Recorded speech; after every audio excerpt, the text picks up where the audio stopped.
বন্ধু বউ পাগল, তোমরা হয়তো পার্ট 1 ভিডিও দেখেছো, পার্ট 2 কবে আসবে চলো ছবির মাধ্যমে তোমাদের বোঝানো হবে। জন্য ভাই বোন দিদিরা ভিডিওটি স্কিপ না করে ফুল ভিডিওটি দেখতে থাকো, নাহলে বুঝতেই পারবে না। ভিডিওর শুরুতে দেখো কলা গাছের নিচে ইয়াসিন ভাই কিভাবে কাজ করছে, কিন্তু এই ছেলেটি দৌড়াতে দৌড়াতে চলে আসে, বলছে ইয়াসিন ভাই তোমার বউ তো গলায় ফাঁসি দিয়ে ঝুলছিল, তোমার বউ আর বেঁচে নেই মনে হয়। তখনই ইয়াসিন ভাই অবাক হয়ে গেছে, বলছে আরে এটা কি, তুই কি এটা আমাকে সত্যি বলছিস? দেখো এ মানুষটির কথা শুনে ইয়াসিন তো এখানে পুরো দুঃখেই ভরে গেছে, বলছে এটা কি, আরে আমার বউ তুমি কোথায়, তুমি হঠাৎ করে এইভাবে কেন, কি করলে? তখনই দেখো এদিকে কিভাবে ইয়াসিনের বউয়ের মাথায় জল ঢালছে, আর তখনই ইয়াসিন চলে আসে এখানে, বলছে বউ তুমি এই রকম কেন করলে গো? তখনই তার বউ দেখো এখানে কিভাবে কথাগুলো বলছে তোমার মায়ের জন্য করেছি, সব সময় তোমার মা আমাকে শুধু সন্দেহ করে আর নোংরা নোংরা কথা বলে, কিন্তু এর মা দেখো কিভাবে এখানে দাঁড়িয়েই ছিল। তখনই দেখো এখানে কিন্তু বন্ধু তার মাও কথা বলছে আরে এটা কি, আমার বৌমা অন্য কারোর সঙ্গে কথা বলছে আর আমি কি এইভাবে দেখবো নাকি?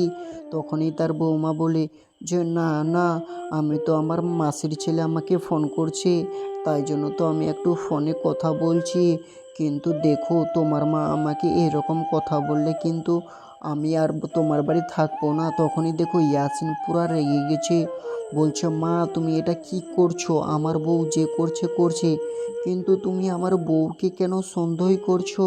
তখনই ইয়াসিনের মা বলছে আরে এটা কি বউয়ের আঁচলা ধরে থাকবে নাকি?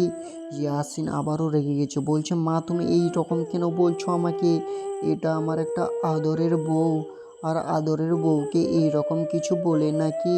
তখনই দেখো কিভাবে মেয়েটি এখানে অ্যাক্টিং করছে, কিন্তু ইয়াসিন দেখো তার মায়ের উপরে প্রচুর রেগে গেছে, কিন্তু ইয়াসিন তার বউকে এতটাই ভালোবাসে, বলছে সোনামোনা চলো এবার আমরা ঘরে চলো, কিন্তু ইয়াসিনের বাবাও কিভাবে রেগে গেছে, বলছে এরকম বউয়ের আঁচলা ধরে থাকলে তোর বউ একদিন মুতে দিয়ে চলে যাবে তোর মুখে।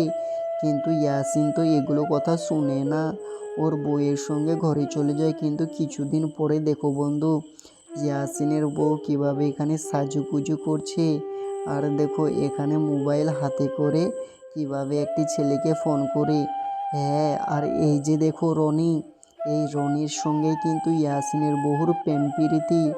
ইয়াসিন কিভাবে মোবাইল ফোনটা তুলে নেয়, আর এদিকে দেখো ইয়াসিনের বউ কিভাবে ফোনে কথা বলছে সোনা চলো আজকে আমি টাকা উঠাতে যাচ্ছি, ইয়াসিনের বউ এরকম বলে। রোহন দেখো কিভাবে হাসি খুশি, আর এদিকে এর বউও কিভাবে হাসি খুশি। হ্যাঁ তখনই কিন্তু এখানে ঘরে ইয়াসিন চলে আসে, বলছে সোনামোনা তুমি এত সাজুগুজু করে কোথায় যাচ্ছ? আরে তখনই তার ইয়াসিনের বউ বলে আমি একটু ব্যাংকে যাচ্ছি টাকা তোলানোর জন্য। আর এদিকে দেখো ব্যাংকের কথা শুনে বলছে আমি ডকরানোর টাকা নিতেই যাচ্ছি, কিন্তু তখনই দেখো ইয়াসিনও তার বউয়ের পিছু পিছু যাচ্ছে। আর এদিকে দেখো বন্ধু কিভাবে ইয়াসিনের বউ এই রোহনের সঙ্গে চুপি চুপি দেখা করছে প্রেম প্রীতি, কিন্তু রোহনের এটা পছন্দ হয় না, বলছে চলো আমরা বিয়ে করব। এইরকম লুকিয়ে লুকিয়ে আর কতদিন দেখা করব বলো সোনা? হ্যাঁ এখানে সোনামোনা ভালোবাসার গল্প করছিল, কিন্তু পাশ থেকে দেখো এই ছেলেটি সব কিছু দেখে ফেলে, আরে এটা তো ইয়াসিনের বউ, কিন্তু এই ছেলেটির সঙ্গে কেন প্রেম প্রীতি জড়ে আছে নাকি? আর রোহন দেখো বলছে আজকে রাত্রে আমরা ভেগে চলে যাব চলো। হ্যাঁ দেখো এদিকে এই পাগল ছেলে ইয়াসিন ব্যাংকের গেটের সামনে দাঁড়িয়েছিল, তখনই ওই ছেলেটি আছে, যে ছেলেটি দেখে ফেলেছিল যে ইয়াসিনের বউ কার সঙ্গে গল্প করছে, কিন্তু এখানে বন্ধু ইয়াসিনকে বলছে